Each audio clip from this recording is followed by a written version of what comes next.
Shalom sahabat yang terkasih, puji Tuhan kita bertemu kembali dari kolam renang di tempat ini. Haleluya. Ya, puji Tuhan, tempatnya sangat indah dan masuknya juga sangat murah. Menikmati berkat Tuhan dengan sukacita, tidak perlu juga harus yang mahal-mahal. Firman Tuhan berkata dalam Filipi 4 ayat keempat, bersukacitalah senantiasa. Sekali lagi kukatakan, bersukacitalah.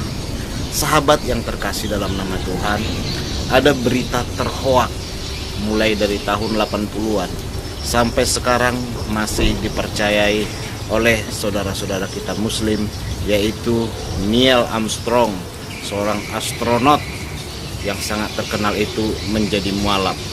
Berita itu tersebar kemana-mana dan sampai sekarang sahabat, masih sangat banyak orang yang mengupload kembali, bahkan mempercayai berita tersebut. Walaupun memang akhirnya ada beberapa saudara muslim yang sadar, seperti di video yang kita lihat ini.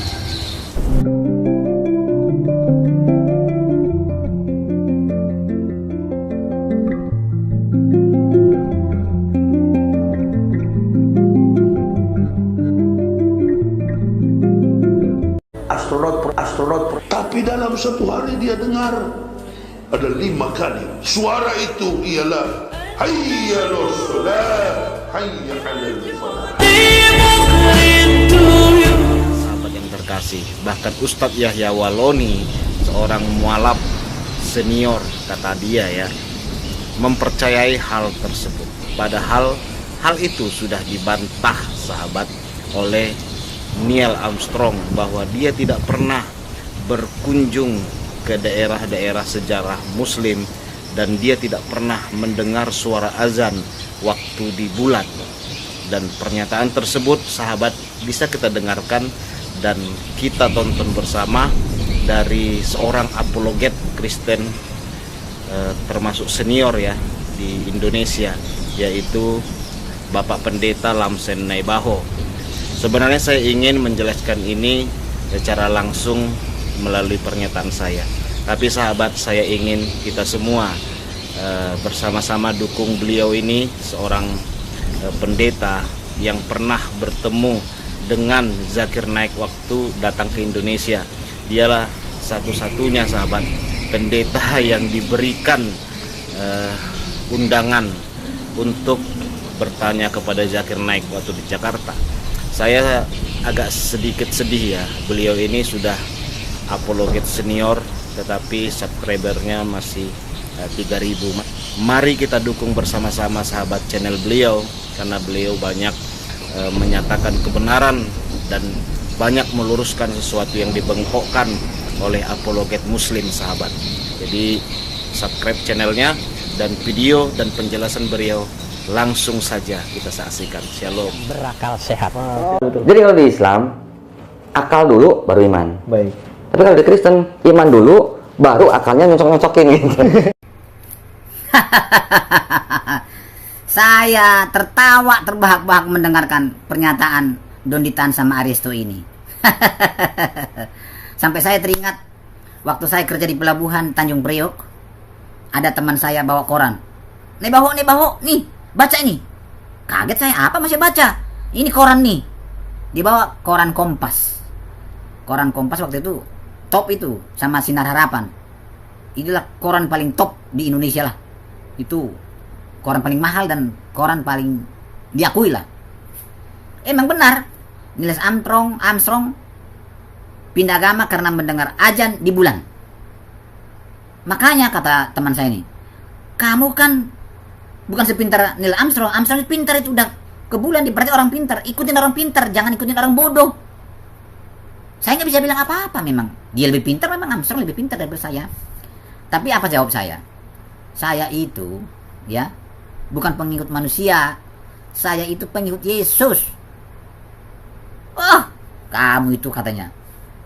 Jadi itulah jawaban saya. Saya tidak bisa bantah memang. Yang namanya koran diakui, benar-benar diakui ini, sah ini. Jadi ya saya diam aja lah, mau diapain? Nggak bisa saya jawab, nggak bisa saya bantah, memang koran.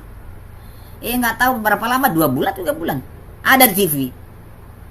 Berita tentang Neil Armstrong masuk Islam, bohong. Itu di TV, TVRI lagi malah. Entah, TV apa tuh? Apa? Dulu belum ada Metro TV, belum ada. TV apa tuh ya, lupa. Ya di TV lah saya dengar. Nggak ada. Jadi seluruh dunia sudah gencar percaya bahwa Armstrong itu masuk Islam. Ternyata tidak. Saya nggak tahu apakah si Google masih ingat itu. Coba kita buka Google dulu ya. Mana tahu si Google masih ingat Neil Armstrong itu, peristiwa itu. Oh, masih ada ini. Di Detik News ya. Mitos soal Neil Armstrong dengan ajan di bulan hingga pindah agama. Ini tulisannya kecil. Saya coba dulu kopikan ke Word ya, biar kita baca bersama-sama. Oke, saya kopikan ke Word.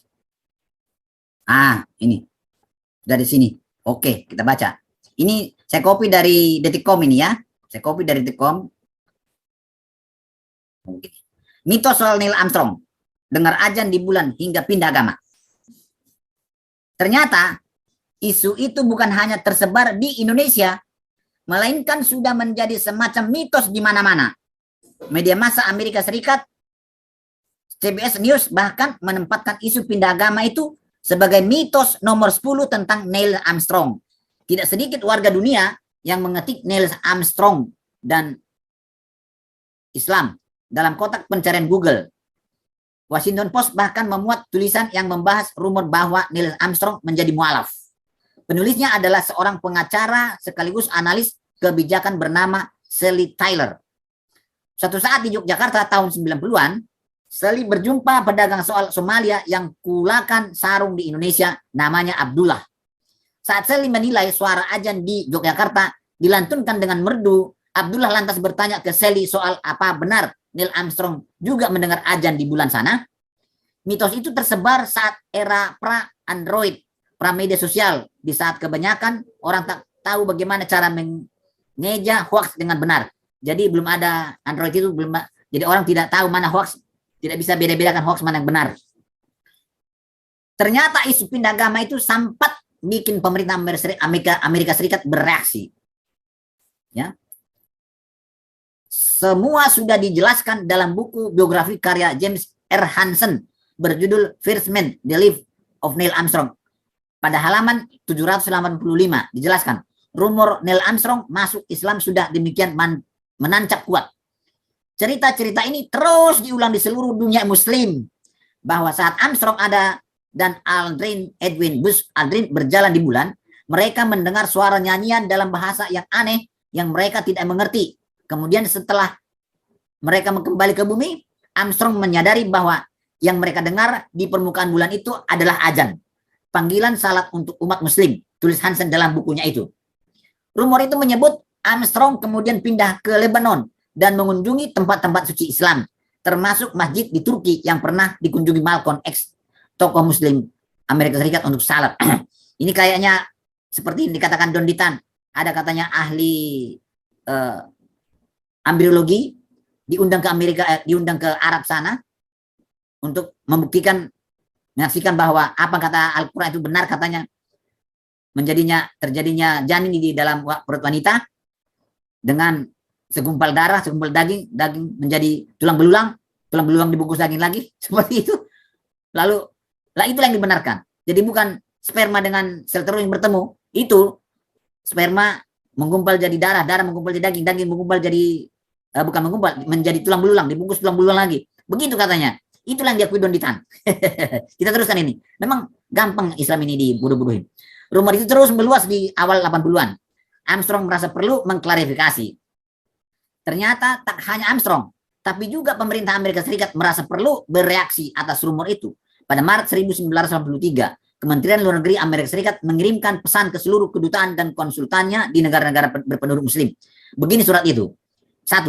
Mantan astronot Neil Armstrong saat ini sudah hidup secara pribadi, telah menjadi subjek laporan pers di Mesir, Malaysia, dan Indonesia.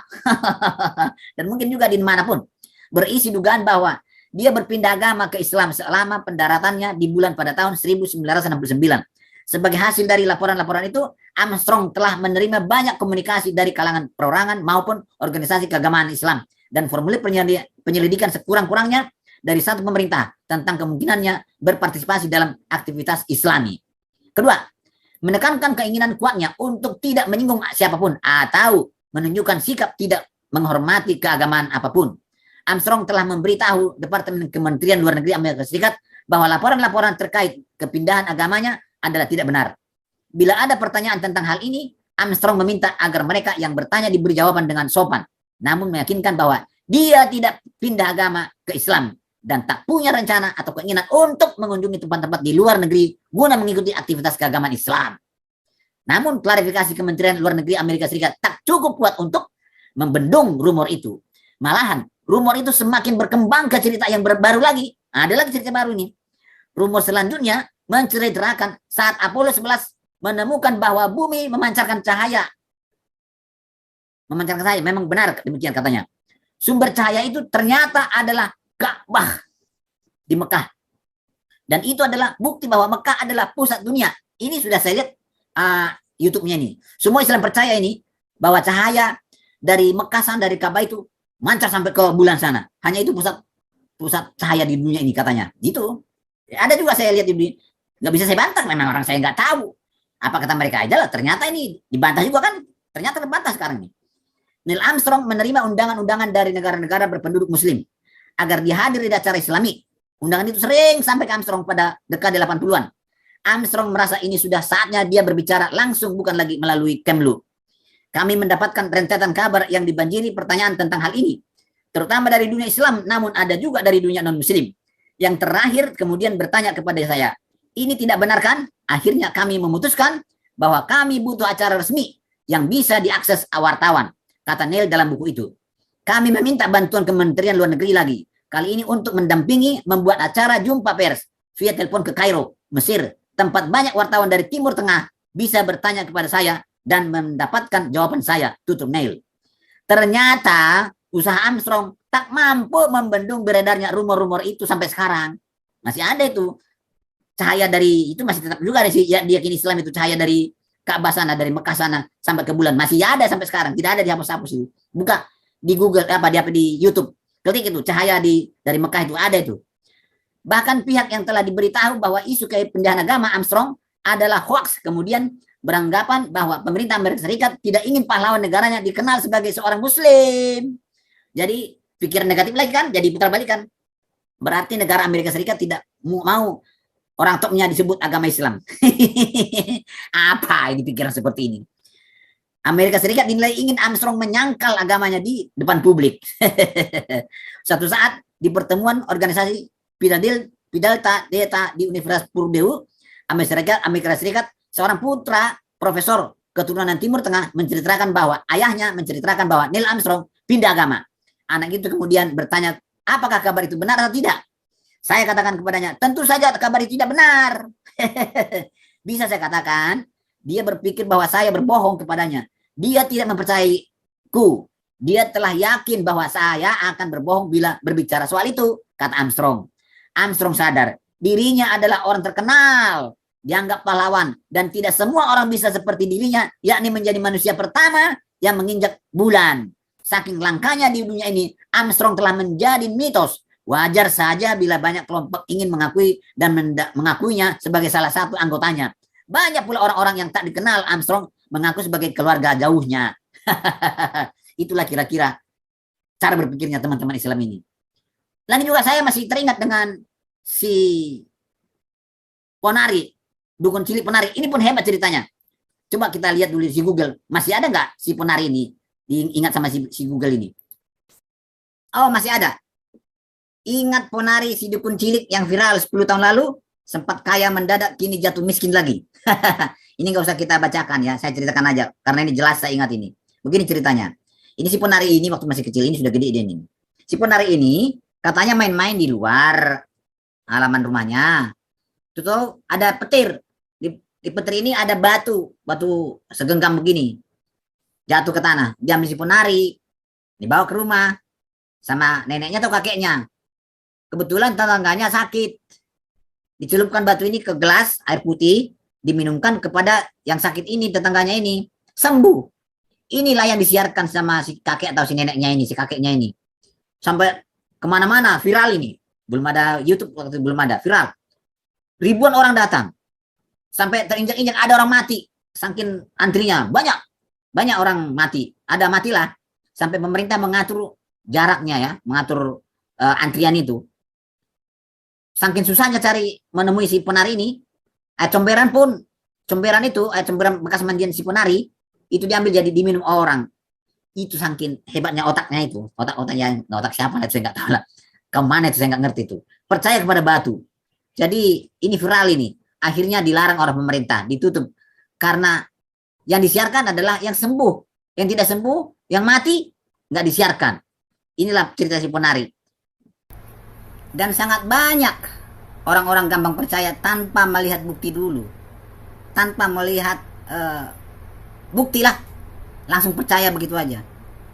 Pernah juga saya jalan-jalan, berjalan bareng dengan teman saya. Tahu-tahu dia tunduk, ambil kertas dari jalan ini. Saya tanya, langsung dicium begini. Loh, kenapa kamu cium itu? Ini ada tulisan suci. Ternyata di situ ada tulisan Arab. Padahal itu bungkus pakpung oil, minyak kayu apa, minyak angin, pakpung oil namanya. Itu kan buatan Cina, pakpung oil. Di situ ada tulisan Arab, tulisan India, tulisan Cina, tulisan Latin, ada di situ. Karena ada tulisan Arab, dia bilang ini tulisan suci, dicium, gitu. Lalu sampai di sana di rumahnya dibakarin kertas, taruh ke air putih, diminum sedikit, taruh ke sumurnya. Itulah, saking yakinnya itu tulisan Arab itu adalah tulisan suci. Kita bangga menghafal Al-Quran tapi tidak memahami Al-Quran. Senang mengulang berbahasa Arab tapi tidak mengerti bahasa Arab. Suka membaca Al-Quran tapi tidak memahami maknanya. Akhirnya apa? Menjadi keledai di Indonesia. Hadir, anaknya tadi ngomong lagi kurang sehat. Bagaimana kalau Pak RT aja yang mimpin doa? Wah, maaf deh, saya nggak biasa. Bagaimana kalau situ aja? Kan saya kagak bisa. Paman ente aja, dia kan orang Arab, pasti bisa. Iya, Amin. Ikra doa. Tafadhal. Ana la ustati aqra doa ya Sa'id. Li'annani lam atubu ila Allah.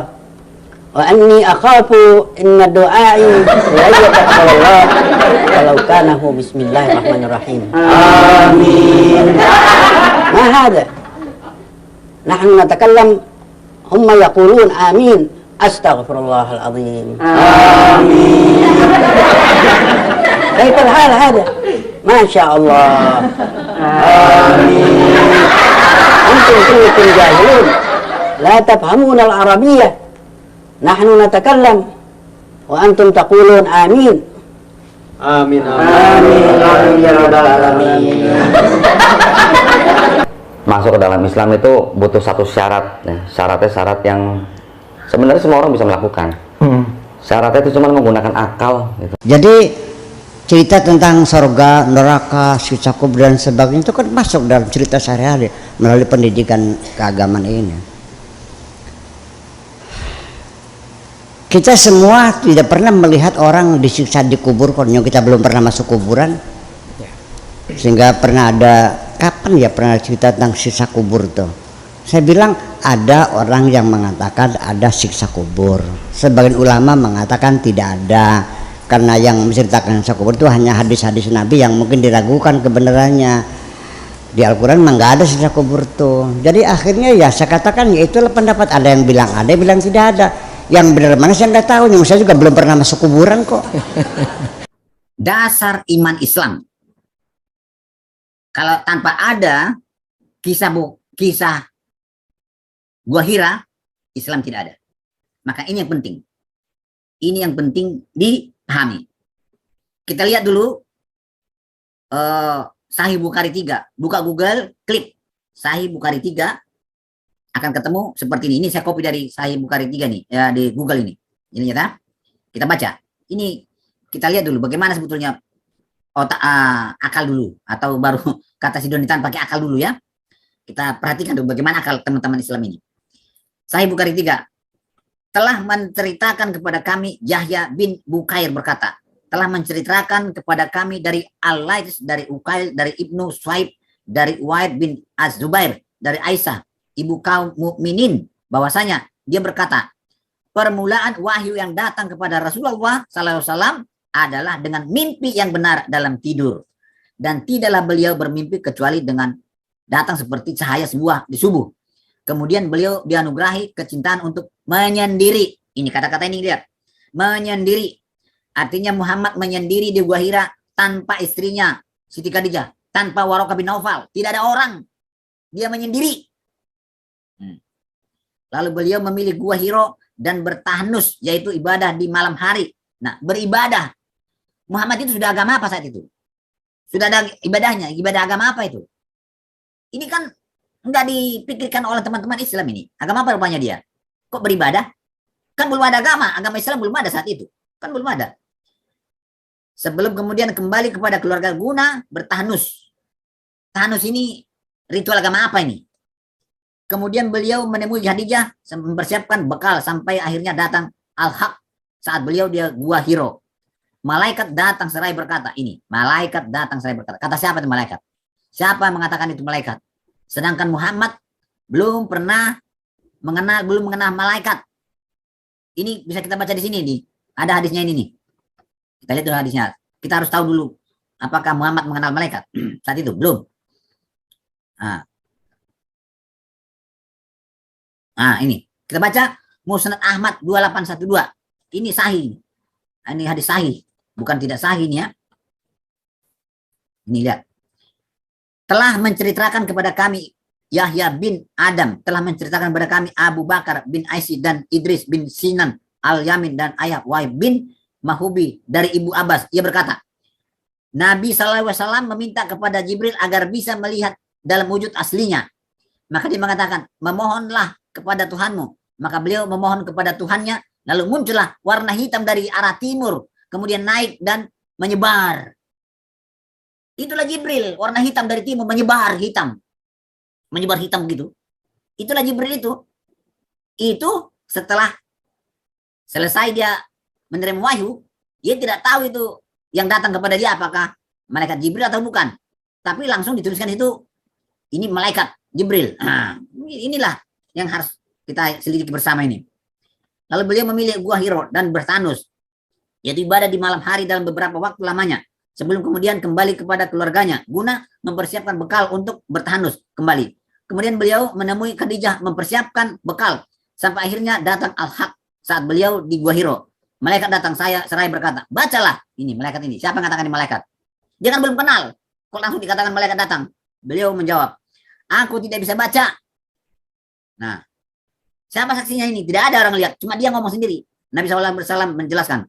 Maka malaikat itu memegangku dan memelukku sangat kuat, kemudian melepaskanku. Dari mana dia tahu itu malaikat?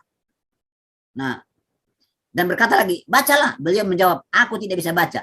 Yang dibaca pun tidak ada, nggak tahu apa yang dibaca. Maka malaikat itu memegangku dan memelukku sangat kuat, kemudian melepaskanku dan berkata lagi, bacalah. Beliau menjawab, aku tidak bisa baca. Malaikat itu memegangku kembali dan memelukku untuk ketiga kalinya dengan sangat kuat, lalu melepaskanku. Dan berkata lagi, bacalah dengan menyebut nama Tuhanmu yang menciptakan. Dia telah menciptakan manusia dari segumpal darah. Bacalah, dan Tuhanmu lah yang maha pemurah. Nabi SAW kembali kepada keluarganya dengan membawa kalimat wahyu tadi dalam keadaan gelisah. Dia gelisah. Bila menemui Khadijah istrinya, binti Khadijah, seraya berkata, selimuti aku, selimuti aku. Beliau pun diselimuti hingga hilang ketakutannya. Dia kan ketakutan, dia tidak kenal barang itu. Dia nggak lihat warna hitam atau bagaimana. Dia waktu datang malaikat itu pun kita tidak tahu bagaimana bentuknya. Nah, tadi katanya hitam menyebar dari timur ke barat, nggak tahu bagaimana bentuknya tuh. Lalu beliau menceritakan peristiwa yang terjadi kepada Khadijah. Aku mengkhawatirkan diriku, kata Muhammad kepada Khadijah. Maka Khadijah berkata, demi Allah. Nah, si Khadijah sudah tahu Allah. Agama apa nih si Khadijah ini rupanya? Sudah Islam. Yang tahu namanya Allah itu ya agama Islam. Allah tidak akan mencelakakanmu selamanya. Dari mana dia tahu itu? Asal ngomong aja. Apakah dia nabi? Istrinya ini. Kok bisa ngomong begitu? Karena engkau adalah orang yang menyambung silaturahmi. Jadi cerita begini yang diterima teman-teman Islam, nggak langsung dikupas dalam pikirannya. Dari mana Khadijah tahu itu bahwa Allah tidak akan mencelakakan si Muhammad? Khadijah kemudian mengajaknya beliau untuk bertemu dengan Waraqah bin Naufal bin Asal bin Abjad, putra paman Khadijah yang beragama Nasrani. Nah, ini beragama Nasrani. Padahal agama Nasrani adalah kafir ini menurut Allah. Coba kita lihat Al-Qur'annya. Apa? Nasrani bagaimana? Apakah ini agama yang benar bagi Allah? Tidak. Coba lihat. Kita lihat ya. Nah, ini. Kita lihat. Baca Al-Baqarah 2 ayat 20. Orang-orang Yahudi dan Nasrani tidak akan senang kepada kamu hingga kamu mengikuti agama mereka. Artinya agama Nasrani tidak benar, tidak boleh diikuti. Katakanlah, sungguhnya petunjuk Allah itulah petunjuk yang benar. Dan sesungguhnya jika kamu mengikuti kemauan mereka setelah pengetahuan datang kepadamu, maka Allah tidak lagi menjadi pelindung dan penolong bagimu. Jadi agama Nasrani itu bukan agama yang benar bagi Allah. Kenapa mereka pergi ke orang Nasrani yang tidak tahu apa-apa itu? Nah, Al-Maidah ayat 51. Hai orang-orang beriman, janganlah kamu mengambil orang-orang Yahudi dan Nasrani menjadi pemimpin-pemimpinmu. Sebahagian mereka adalah pemimpin bagi sebagian yang lain. Barang siapa di antara kamu mengambil mereka menjadi pemimpin, maka sesungguhnya orang itu termasuk golongan mereka. Sesungguhnya Allah tidak memberi petunjuk kepada orang-orang yang zalim. Berarti si Muhammad dengan Khadijah itu sudah zalim mendatangi si Waraqah yang beragama Nasrani. Kan tidak boleh didatangin itu. Kenapa datang ke sana si Waraqah bin Naufal ini? Mendatangi Waraqah bin Naufal. Aduh, salah semua ini. At-Taubah 30. Orang Yahudi berkata, Uzair putra Allah. Dan orang-orang Nasrani berkata, Al-Masih itu putra Allah. Demikianlah itu ucapan mereka dengan mulut mereka. Mereka meniru perkataan orang-orang kafir yang terdahulu. Dilaknati Allah mereka. Bagaimana mereka sampai berpaling? Orang Nasrani itu dilaknati Allah. Aduh, termasuk Waraqah bin Naufal. Tuh, bagaimana itu? Kenapa mereka datang kepada orang-orang yang mau dilaknati Allah? Nah, jadi yang beragama Nasrani di masa jahiliyah, dia juga menulis buku dalam bahasa Ibrani. Dan nulis kitab Injil dalam bahasa Ibrani dengan izin Allah. Saat itu Waraqah sudah tua dan matanya buta. Khadijah berkata, "Hai putra pamanku, dengarkanlah apa yang akan disampaikan oleh putra saudaramu ini." Waraqah berkata, "Wahai putra saudaraku, apa yang sudah kamu alami?" Maka Rasulullah SAW menuturkan peristiwa yang dialaminya. Waraqah berkata, "Ini adalah namus." Apa kuasanya Waraqah berkata seperti itu? Sementara dia adalah agama yang tidak benar, yang tidak diterima oleh Allah, agama Nasrani. Kok dia bisa mampu mengatakan seperti ini? Ini adalah namus seperti yang pernah Allah turunkan kepada Musa. Masa orang kafir ngomong seperti itu? Agama yang tidak benar ngomong seperti ini. Kok dipercaya? Kita bahas bersama. Waraqah bin Naufal adalah agama tidak benar. Tidak melihat dan menyaksikan Gua Hira. Kok bisa dia tahu itu namus? Si istrinya juga nggak tahu agama apa, kok bisa ngomong seperti itu? Kamu tidak akan mungkin dicelakakan Allah. Kok dari mana dia tahu itu? Sementara yang takut-takutan adalah Muhammad. Apakah benar apa tidak yang datang kepada dia itu? Dia tidak kenal. Apakah datang warna hitam ke Gua Hira itu? Hitam yang datang. Warna apa yang datang itu ke Gua Hira? Warna hitam. Dia kan tidak kenal. Itulah masalahnya sekarang kita lihat. Semua Islam percaya kepada berita tanpa bukti ini. Tidak ada menyaksikan. Bagaimana tuh Donitan? Donitan kamu percaya kepada yang tidak ada saksi, tidak ada bukti. Kamu bilang tadi otak dulu apa? Akal dulu baru iman. Bener kalau gini Islam yang bener. Kita hitung sekarang aja. Penduduk dunia sekarang ini sekitar 8 miliar. Umat Islam itu hanya 1,5 miliar, minoritas umat Islam. 1,5 miliar itu dibagi 73 golongan. 72 masuk neraka semua. Yang masuk cuma satu golongan, yaitu ahli sunnah wal jamaah. Dan ahli sunnah wal jamaah nanti dibagi lagi. Ada Muhammadiyah, ada NU, ada segala macam. Nanti yang masuk mana nih? Nggak masuk akal cerita begitu tuh.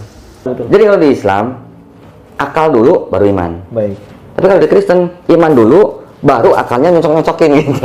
Jadi untung saja ada Imam Bukhari katanya kan gitu, hadis. Imam Bukhari itu pernah mengecek, meneliti, mengurai, menganalisa, ya, mengklarifikasi dari teksnya, dari rawinya, sanadnya. Ini kataan fulan, dicek orangnya, coba jujur nggak orangnya. Ya ternyata bohong, coret kan gitu.